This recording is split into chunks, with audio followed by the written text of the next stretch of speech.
there's certain parts of the UNT campus that just feel older than other parts. Energetically, they're interesting to walk through because I can kind of feel this vibration that goes back further. And you know, when we as human beings deal with buildings, go into buildings or around buildings, what I'm sensing isn't necessarily the land. What I'm sensing is all the older vibrations from people that were there longer ago, or in a certain place longer ago.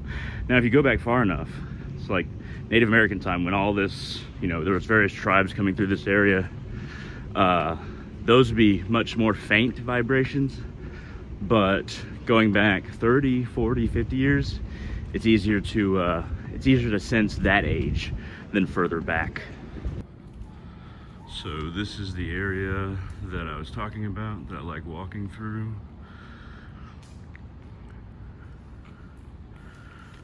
Kind of add it to my mental collection of memories.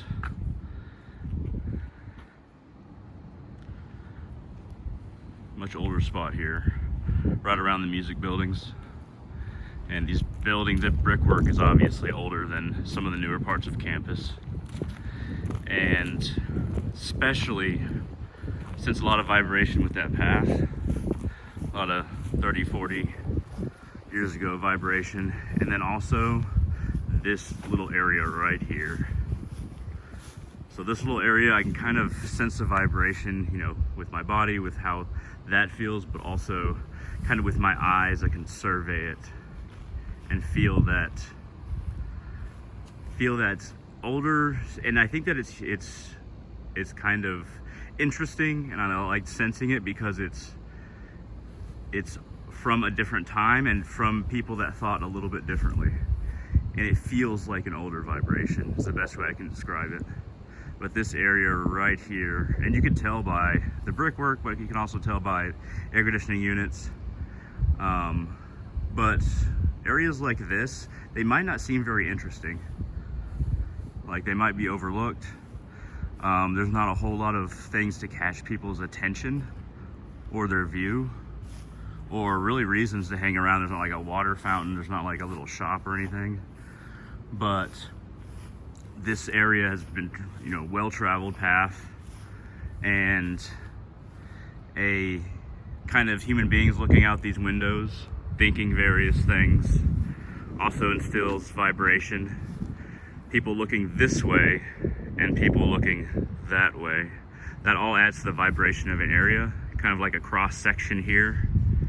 And this tree as well, many people have looked at this tree, thought about this tree, or held memories in reference to this tree. So it's always good to have like a central tree to kind of be at the center of the energy of an area. But it kind of like solidifies it, or the tree remembers in a way.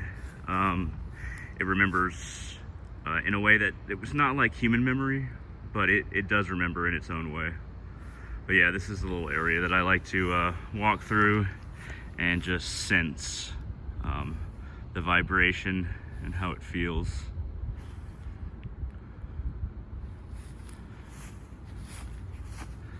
And we shouldn't discount the geometry of this area.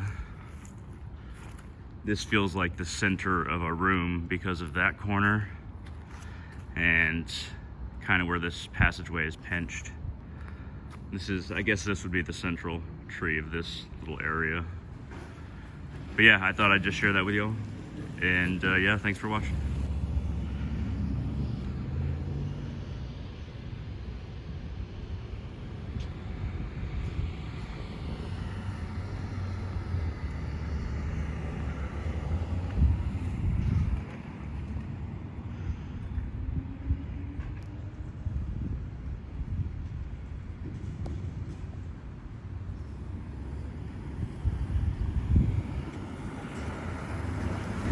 Usually when you're sensing energy, a lot of people will do it from the very kind of like center of their chest or solar plexus. That's kind of where their anchor is, where their locus of feeling is for all the other tendrils of feeling that come out from us or go into us if we're receptive. Some people prefer more the heart, and some their entire their entire way of like sensing things is at the fingertips. Mine is solar plexus usually. It's not something that you really notice how you sense energy until you start thinking about it, until you start doing it a lot. Everybody kind of has like a natural place within themselves or as a part of themselves that they know how to do this. They just don't know that they are doing this. But it requires body awareness. It requires energy awareness, and it requires just a lot of practice, to be honest. Lots of finger contact with trees can help you be more aware of your energy and how you sense energy. It requires just touching trees, to be honest. Trees have very solid ways that they channel energy and they take in energy, and those channels are very open. They're not as conscious as us, of course, so things are just kind of done to them. They just kind of take in energy.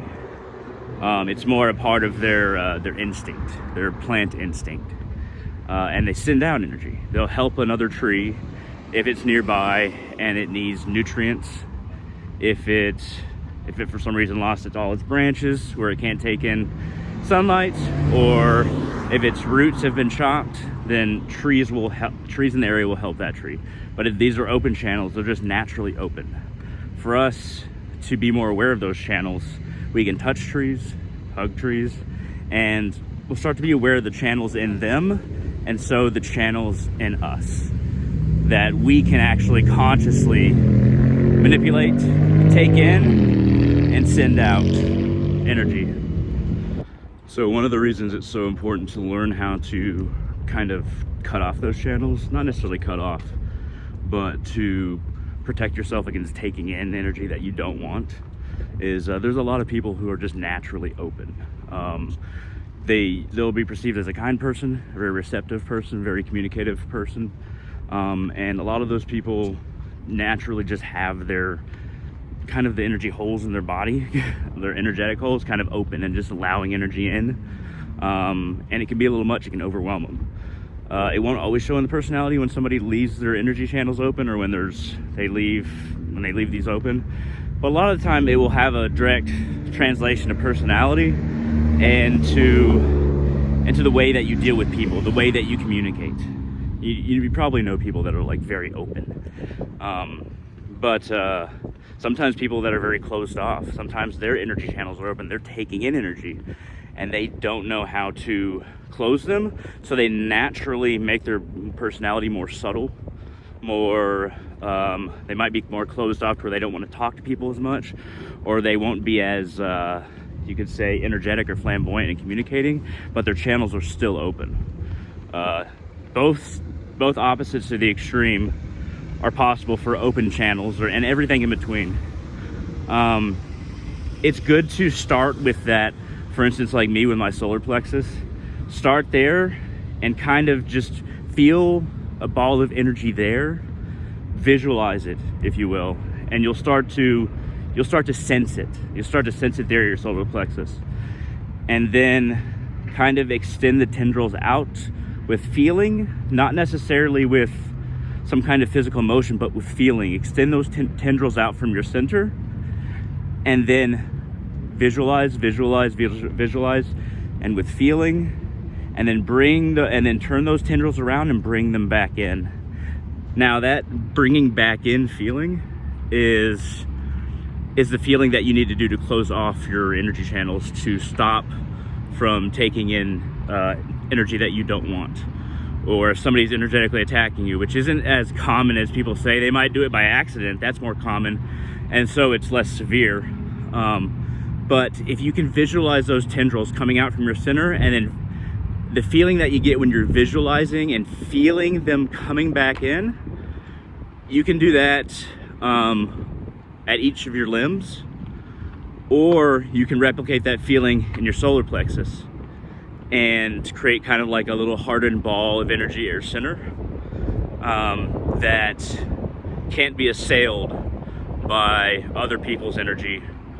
And it's all about figuring out those feelings and then replicating them at your energy center, so that you're not bringing in or letting in any energy that you don't want. There's a number of different visualizations you can use, but the key is to figure out how visualizations feel to you when you're reaching out or when you're closing off. Figuring out how they feel to you, and then doing that in your body, at your center or at each of your limbs or at your crown chakra. Doing that at different parts of your body, wherever you feel the most closed off feeling, whatever makes you feel more closed off is how you can protect your energy. It just takes practice, and figuring out where your energy center is and how cutting off energy feels to you. Try the tendril method and see how closing off, cutting off energy feels when you bring those tendrils back around, and then just kind of go from there.